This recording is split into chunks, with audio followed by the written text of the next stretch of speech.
이스라엘 왕 여호아하스의 아들 요아스가 죽은 후에도 유다의 왕 요아스의 아들 아마샤가 15년간을 생존하였더라. 아멘. 자, 잘 오셨습니다. 오늘도 이제 하나님께서 우리와 함께 하심의 증거들을 또 하나씩 하나씩 깨달아가고 또 믿음으로 살아내는 하루가 되어지기를 부탁드립니다. 자, 이제 저는 시작을 가볍게 시작할 겁니다. 제가 어릴 적에는 동화책이란 것이 있었습니다. 여러분은 보셨는지 모르겠습니다. 지금도 동화책이라는 것이 존재하는지를 모르겠습니다. 왜? 워낙 아이들이 책을 붙잡기보다는 전화기 붙잡고 있는 시간이 아이 때부터 이게 더 많은 거예요. 책 붙잡는 시간보다도 전화기 붙잡는 시간들이 많은 거예요. 뭐 아이뿐만 아니죠. 요즘 어른들도 신문 안 봅니다. 거의 신문 안 봅니다. 아주 노인분들만 신문을 볼까. 전부 뭘 붙잡고 있다고요? 아나 어른이나 붙잡고 있는 것은 자, 전부 전화기만 붙잡고 있습니다.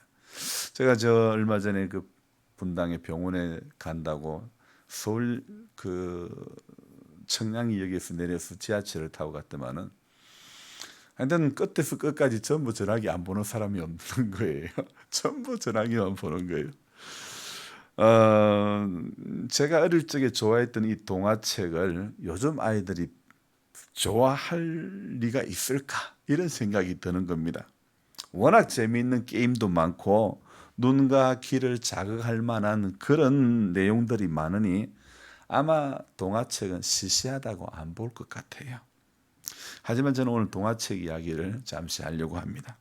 어떤 동화책의 내용인데 선비가 깊은 밤 계곡에서 손톱을 깎았답니다. 그리고는 함부로 아무 때나 버렸다는 거죠. 버려진 것을 생쥐가 먹고는 선비와 똑같은 모습으로 변신해버렸다는 그런 동화 이야기입니다.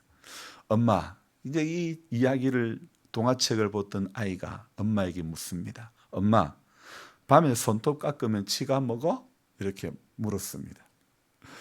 엄마는 이렇게 대답합니다. 그래서 손톱은 밤에 깎으면 안 되는 거야. 여러분 어떻습니까? 엄마는 다 아는 듯 대답을 하지만은 막상 자신도 대답을 해놓고 보니 궁금한 거예요. 왜 밤에 손톱을 깎으면 안 되지?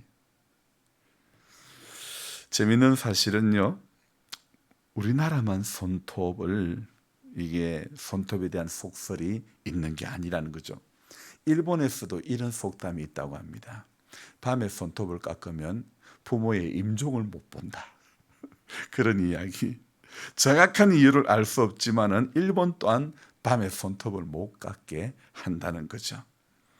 여러분은 혹시 밤에 손톱을 깎으면 안 되는지 이유를 알고 계십니까? 권사님 아세요? 구건사님 모르세요? 자, 우리 만물박사 이호계 집사님 어떻습니까? 자, 밤에 손톱을 깎으면 안 되는 거. 그리고 또 저는 또 어릴 적에 이런 이야기 또 하나 들었습니다. 남의 집에 가서 손톱 깎으면 안 된다. 여러분 들어보셨습니까? 자, 어지간 제가 어릴 적만 해도 이런 이야기들이요, 너무 많이 노출이 되어 있었어요. 뭐 하면 안 좋다는 거. 참 많이 노출되어 있었습니다. 이런 이야기 정말 많이 듣고 자랐던 것 같습니다. 사실요, 손톱 깎기가 없던 시절에는 우리 조상들이 가위나 낫으로 손톱을 깎았다는 겁니다. 그래서 밤에 전기가 없이 호롱불 밑에서 깎다가 잘못하면 손을 다치기 쉽은 거예요. 그래서 밤에 깎으면 위험하니까 어떡합니까? 옛날 사람들은 베이거나 다쳐도 응급실에 갈 수도 없고 빨간 약도 없고 마데카솔도 없는 거예요. 그래서 어떡합니까? 기껏 해봤자 갑오징어 뼈다귀인가 뭔가 그걸 씩씩 갈아가지고 붙이고 했던 게 그게 전부였지 않습니까? 그래서 밤에 깎으면 다치기 쉬우니 깎지 마라 그러니까 사람들이 어떻습니까? 꼭 삐딱석을 타는 아들이 있다니까요. 그래서 밤에 손톱을 깎습니다. 그러니까 부모님들이 밤에 손톱 깎으면 귀신 나온다, 밤에 손톱 깎으면 재수 없다, 이런 말들이 나오기 시작했던 겁니다. 그래서 못 깎게 한다고 했던 말이죠. 그래서 손톱 깎기가 없던 시절에 있어도 밤에 깎으면 이 전기불이 없이 호롱불 밑에서 하다 보니까 다치기 십상이라서 했던 말입니다. 근데 워낙 지금은 불이 밝으니까 그런 말 하는 사람들이 쏙 들어가고 없습니다. 그런 말이 쏙 들어가고 없죠. 자, 저는 그런 말씀하시던 분들이 다 돌아가셔서 이제 그런 말이 안 나오는 걸까? 새벽에 글을 적으려다가 당체 뭐부터 적어야 될지 모르겠는 거예요. 당체 이게 발동이 안 걸리는 거예요. 그래서 제가 손톱깎이로 손톱을 깎았습니다. 손톱이 길어서 노트북 자판을 제대로 못 눌려서 그렇다, 속으로 이런 생각을 하는 겁니다. 하여간 핑계는 1등입니다. 어제 새벽에 제가 누구 이야기했습니까? 남한국 제9대 왕 누구요? 제 앞에 손톱 깎는 이야기는 내일 아침까지, 모레 아침, 주일까지 다 기억날 겁니다.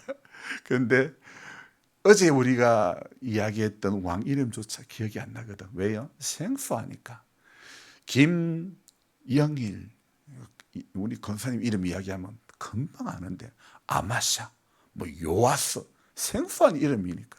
어제 요아스 이야기했거든요. 아마샤 이야기했거든요. 이 아마샤가 에돔과의 승리 이후에 이 사람이 좀 교만해졌어요. 그래서 북이스라엘의 왕 요아스에게, 저 아버지 이름하고 똑같은 요아스 왕에게 선전포고를 합니다. 야 임마 한 붙자, 그렇게 선전포고를 합니다. 그런데 그 전쟁에서 이 사람은 참패를 당하는 것입니다. 참패의 원인은 성경 뭐라고 했죠? 어제 교만이다. 제가 여기까지 말씀을 드렸습니다. 오늘 말씀드리고자 하는 것은 바로 이후에 일어나는 사건입니다. 전쟁 끝에 북이스라엘의 요아스 왕은 남유다의 이 전쟁 한번 붙잡았던 아마샤 왕을 사로잡아갑니다. 여호와의 성전과 왕궁에 있는 곳간에 있는 금과 은과 기명, 그러니까 그릇들, 이런 것들을 전부 다 뺏어갑니다. 탈취해가고 사람을 볼모로 잡아갑니다. 자, 전쟁에서 진 결과가 엄청나죠, 그죠? 전쟁하자 했던 왕은 사로잡혀가고 하나님의 성전과 그리고 왕궁에 있는 좋은 것들 전부 다 빼앗겨가는 거예요. 자, 그리고 세월이 흘러서 전쟁하자 했던 사람 말고 전쟁을 당해야 했던 북이스라엘의 요아스 왕은 세월이 흘러서 죽었습니다. 그리고 오늘 17절에 이스라엘 왕 여호아하스의 아들 요아스가 죽은 후에도 유다의 왕 요아스의 아들 아마샤가 15년간을 생존하였더라. 전쟁하자고 했던 놈은 죽어버리고, 전쟁이 이제 하자고 싸움 붙자고 하니까 할 수 없이 전쟁을 했던 사람은 죽어버리고, 전쟁을 하고자 했던 사람은요 15년을 더 살았던 겁니다. 자, 어떻습니까? 요아스가 죽은 후에도 이 아마샤는 15년간을 더 살았는데요, 이 아마샤는 전쟁에서 패배를 당하는 그런 수모를 당했잖아요. 그 수모를 당한 이후에도 15년을 더 살았다는 거예요. 여러분 어떻습니까? 왕된 사람이 전쟁에서 패하게 되면 고마 이런 꼴 저런 꼴 안 보고 팍 죽었으면 좋겠다. 그렇지, 부끄러워가지고, 그렇잖아요, 그죠? 그런데 전쟁에서 패배한 이 아마샤 왕이 15년을 더 살았다는 것은 어떤 것일까요?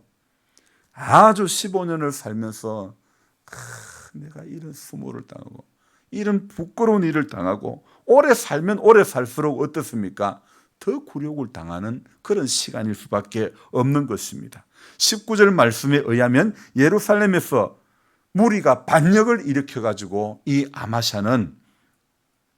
아마샤가 통치했던 무리에 의해서 반란이 일어나고, 이 반란에 의해서 반란이 일어나니까 아마샤는 어디로 도망을 가느냐? 라기스로 도망을 가는 것입니다. 하지만 그곳에서 무리들이 보낸 사람에 의해서 암살을 당하고 마는 것입니다. 그래서 사람들이 시체를 말에다가 실어가지고 예루살렘에 가지고 와서 장사를 지내는 것입니다.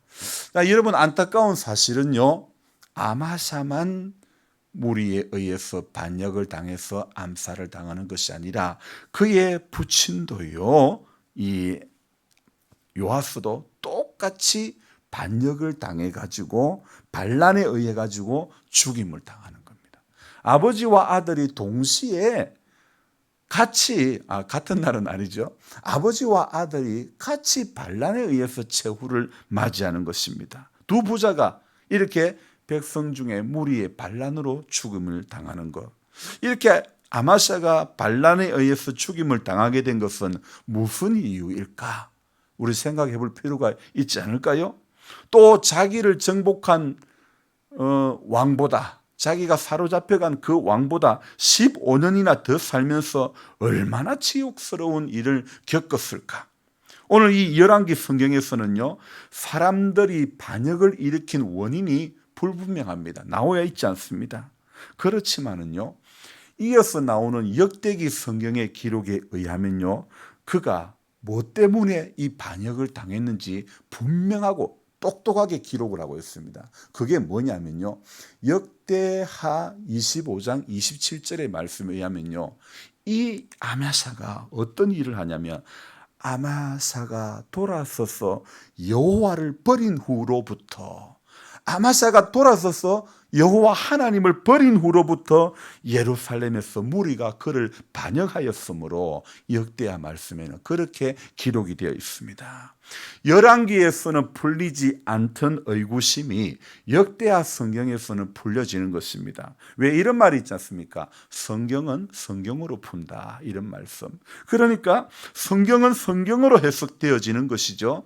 제 어릴 적에 밤에 손톱 깎는 거 사실 불이 희미해서 조심하라고 밤에 손톱 깎으면 위험하니까 못하게 한 것인데, 그런데 이게 와전이 되니까 나중에 귀신 나온다, 재수 없다, 그렇게까지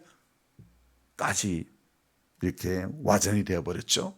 자, 지금에서 쏙 들어가고 없는 이 말, 하지만 아직도 우리는 이런 근거 없는 말들을, 이 근거 없는 말들을 무엇보다 성경 말씀보다도 훨씬 더 근거 없는 말들이 귀에 쏙쏙 더 잘 들어온다니까요. 오늘 설교 맞춰보세요. 이 집사님, 뭐가 기억이 더 남겠습니까? 아마샤가 기억이 남을까요? 손도 밤에 깎으면 재수 없다, 이 말이 기억이 더 날까요?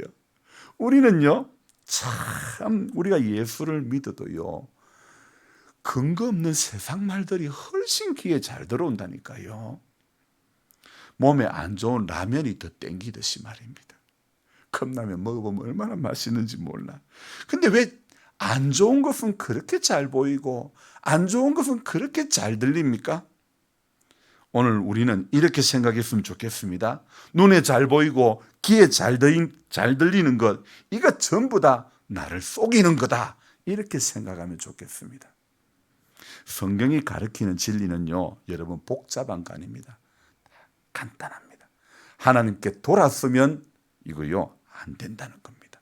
아마사가 열왕기에서는 나와 있지 않지만 반역을 당한 원인이 여호와께 돌아서 버리고 하나님께 돌아서 버리니까 무리가 반역을 일으키는 것입니다.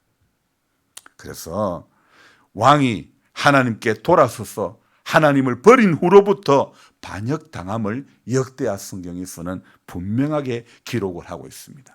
여러분 시편 73편 28절에 이런 말씀이 있습니다. 주께 가까이 함이 내게 복이라. 여러분, 오늘 우리가 예배를 드릴 때마다 주일 낮에 시작하는 곡이 뭡니까? 여호와께 돌아가자. 여호와께 돌아가자. 하나님께 돌아가야지. 돌아서서 하나님을 버리면 오늘 아마사처럼 반역당하는 것입니다. 여러분, 박윤선 목사님이라고 하는 유명한 성경 주석자가 있습니다. 이 목사님의 글을 잠시 제가 인용을 하면요, 아마샤가 그의 죗값으로 반란을 당하여 죽임이 된 것은 선지자의 예언대로 이루어진 것이다. 끝까지 회개치 않는 그의 죄가 결국 그를 죽인 셈이다. 죄인이 구원받는 길은 회개하고 주님을 믿는 길인데 아마샤는 강팍에서 회개하지 않았던 것이다. 그의 부친 요아스가 우상을 섬긴 죄와 선지자를 박해한 죄로 신하들의 반란을 당하고 죽었는데 아마사는 그것을 뻔히 보고도 회개치 않고 부친과 같이 똑같이 행하다가 그도 자신의 아버지처럼 반란을 당하여 죽임을 당하고 말았던 것이다. 그렇게 박윤선 목사님은 해석을 하고 있습니다. 오늘 우리도 이 사실 앞에 참 조심을 해야 될 것 같습니다. 제가 클 때 나는 아버지 저 모습을 안 닮을 거야 그랬는데 어떻다고요? 아버지의 안 닮고 싶었던 모습이 참 제 안에 많이 남아있는 게 보이는 것입니다. 그래서 어떻습니까? 나는 아버지처럼 모습 안 닮고 싶었는데, 그런데 내가 너무 많이 닮아있더니 우리 아이들이 하는 말이, 또 내 동생이 하는 말이, 오빠야 아버지 협생이다. 그러니까 아들이 아니고 자녀들이 한 게 아니고 동생들이 그랬네요. 오빠야 아버지하고 똑같다는 거예요. 근데 우리 딸내미가 하는 말이, 영복이가 아빠 똑같아 이러는 거예요. 저는 거기에서 충격을 받습니다. 오늘 아마사 이야기를 보면서 정말 우리가 잘 믿어야 되겠다. 왜요? 내 새끼 삐딱한 길, 아마사의 길을 가지 않게 하려면 오늘 내가 좀 더 경건해야 될 것 같다. 오늘 내가 좀 더 거룩해져야 될 것 같다. 오늘 내가 좀 더 기도해야 되겠고, 오늘 내가 좀 더 잘 믿어야 될 것 같아. 왜요? 내가 아버지의 그 모습 닮기 싫은데 내 안에 너무 많이 닮은 걸 보면서, 여러분 이거 그대로 답습하고 이거 그대로 여러분 이걸 유산으로 물려주면 안 되잖아요. 그래서 이대로 가면 나도 아마사의 길을 가고 내 자식도 아마사의 길을 갈 수밖에 없다는 것입니다. 오늘 우리는 이것을 기억해야 된다는 것입니다. 그래서 저와 여러분들이 오늘 왜 우리 그런 말이 있지 않습니까? 자식은 부모의 거울이다 그렇잖아요. 우리의 신앙이 하나님 앞에 온전하고, 우리가 하나님 앞에 우리 찬송 부른 것처럼 이것이 나의 간정이요 이것이 나의 찬송일세, 내 신앙이 불분명한데 어떻게 간정이라 그러고 어떻게 찬송이라고 말할 수 있겠습니까? 내 신앙이 하나님 앞에 온전해지기를 내가 좋은 거울로 큰 나무로 자리매김을 해야 되지 않겠습니까? 오늘 우리가 그러고 보면 참 기도해야 될 것 많지요. 오늘 우리가 어떤 모습으로 비춰질까? 목사인 저부터가 참 거울되지 못한 모습이 참 많이 있구나, 이런 생각이 밖에 안 듭니다. 우리 조금 더 엎드려 봅시다. 우리 자녀들 손들이 아마사의 길을 걸어가지 않도록, 왜 하필 아마사나 그의 부친 요아스나 둘 다 반역을 당해가지고 죽최후를 맞이해야 되겠습니까? 하나님을 버린, 여호와께 돌아선 그 결과가 이런 반역당함을, 이런 안타까운 일을 당한 결과를 낳고 만 것 아닙니까? 오늘 하나님 앞에 돌아서면 안 되는 것입니다. 끝까지 여러분 호흡이 끊어지는 그 순간까지 믿음의 끈, 하나님을 향한 약속의 그 믿음 가운데 붙들려야지 세상 달달한 말에 붙들리지 맙시다. 왜 귀에 안 좋고 몸에 안 좋은 거는 라면은 땡기듯이 세상에 듣기 좋은 생명의 말씀은 왜 그렇게 안 들리고, 이 책은 왜 그렇게 안 잡히고, 리모컨은 왜 그렇게 잘 잡히는지 몰라. 여러분, 생명의 말씀 붙잡아야 살아나는 것입니다. 생명의 말씀 붙잡고 기도해야 아마사의 길을 나도 안 가고 자녀 손도 안 가는 것입니다.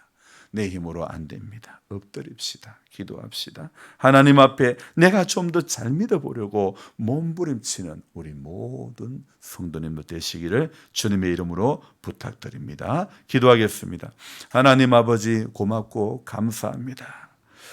또 하루를 열어가면서 하나님 말씀 앞에 서보니 오늘도 우리의 부족이 무엇인지 다시 한번, 우리의 연약함이 무엇인지 다시 한번 깨닫습니다.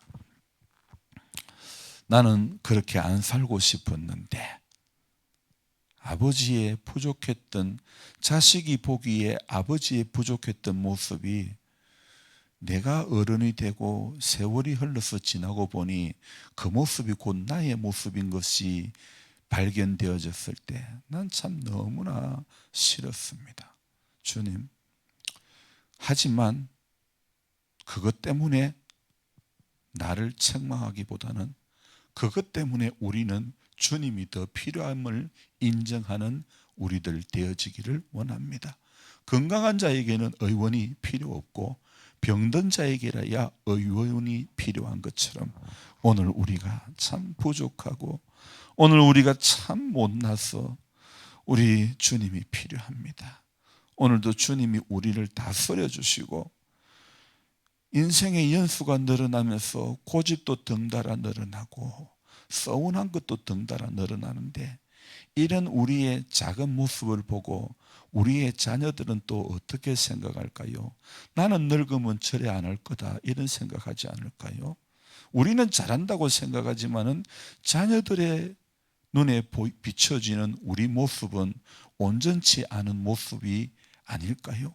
주님, 우리 모든 인생은 자기 기준으로 살기 때문에 자신의 허물은 깨닫지 못합니다. 우리를 불쌍히 여겨주시고 오늘 내 눈에 들보가 보여지는 그런 삶이 되어지게 하여 주시고 이 허물된 모습이 자녀 손들에게 답습이 되지 않기를 원합니다. 우리의 허물된 모습들이 유전되어지지 않도록 주님, 우리 지금부터 좀 더 경건하고 지금부터 좀 더 거룩해질 수 있기를 소망합니다.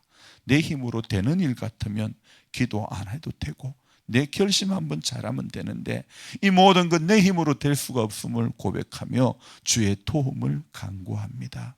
주님 불쌍히 여겨주시고 은혜를 내려 주옵소서. 그래서 우리 오늘도 안 되는 모든 것으로 인해서 자책하는 인생이 아니라 나의 안 되는 나의 부족 때문에 주님 앞에 더 엎드릴 줄 아는 그런 우리들 되게 하여 주옵소서. 돌아보면 내게 허물이 더 많은데 내 허물 이야기하기보다는 남의 허물 이야기할 때가 목사인 저부터 참 많습니다. 참 왜 이렇게 이런 생각은 안 고쳐지고 이런 생각은 왜 이렇게 안 떠나가는 겁니까? 주님, 우리 마음의 생각을 주님이 붙잡아 주시고 성령께서 우리 안에 긍정적인 생각을 담아 주시고 부정적인 생각은 제하여 주시고 서운하게 느껴지는 감정들을 제하여 주시고 주님, 쓸데없는 고집도 제하여 주시고 주님의 뜻이라면 주님, 내가 여기 있사오니 나를 보내소서.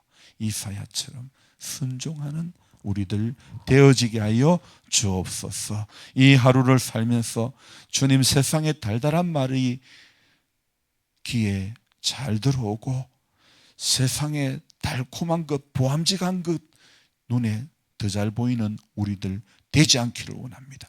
생명의 말씀이 잘 들리지는 복을 주시고 기록된 말씀 속에서 하나님의 음성이 더 잘 보여지는 그런 은혜가 우리 가운데 있게 하여 주옵소서. 우리 장로님 가정 축복해 주시고 믿음을 더하여 주옵소서. 약한 가운데서 주님이 더욱더 느껴지기를 소망합니다. 구원의 주님 앞에 더 간절한 마음으로 바디메오와 같은 그 마음으로 주님을 찾을 수 있도록 도와주옵소서. 권필호 권사님, 아버지 아시죠? 수개월째 예배당을 향하여 창문만 열고 쳐다보고만 있습니다. 앉아있는 것 자체가 고통스럽습니다. 걸음걸이에도 자주 넘어집니다. 주님 아시지요? 불쌍히 여겨주시고 새 힘을 더해주시고 하나님의 은혜가 우리 권사님 붙들어 주심으로 말미암아 연약함 가운데서도 이기는 자 되어지게 하여 주옵소서. 정은자 집사님, 주님 앞에 더 귀한 믿음으로 서기를 원합니다. 어제도 주님의 사랑으로 귀한 마음을 품고 섬긴 그 섬김을 우리 주님 기억해 주시고 하나님 앞에 늘 그 믿음, 그 마음으로 주님을 더 사랑하고 주님 앞에 더 아름답게 귀하게 헌신되어지는 우리 집사님 되게 해주시고 그렇게 가고자 할 때에 육의 약한 부분들을 주님께서 강건케 해주셔야 되겠습니다. 새 힘을 더해주시고 은혜를 내려주시고 그 근원이 되는 모든 것들을 다 제하여 주시고 예수의 이름으로 일어나게 하여 주옵소서. 우리 하나님, 김태현 씨에게 회복의 은혜를 주시고 식사가 잘 또 입맛이 돌아올 수 있도록 하나님 은혜를 내려 주옵소서. 이상원 씨 치료의 모든 시간 가운데서 살아계신 하나님이 경험되어지는 은총을 허락하여 주옵소서.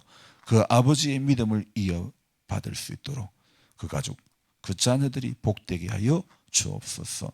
오늘도 기도의 제목을 가지고 주 앞에 할 때에 하나님, 세상과 나는 간곳 없고 구속한 주님만이 우리를 다스리는 귀한 시간 되어지게 하여 주옵소서. 예수님 존귀하신 이름 받들어 기도드리옵나이다. 아멘. 간절한 마음으로 주여 부르고 기도합니다. 주여, 주여.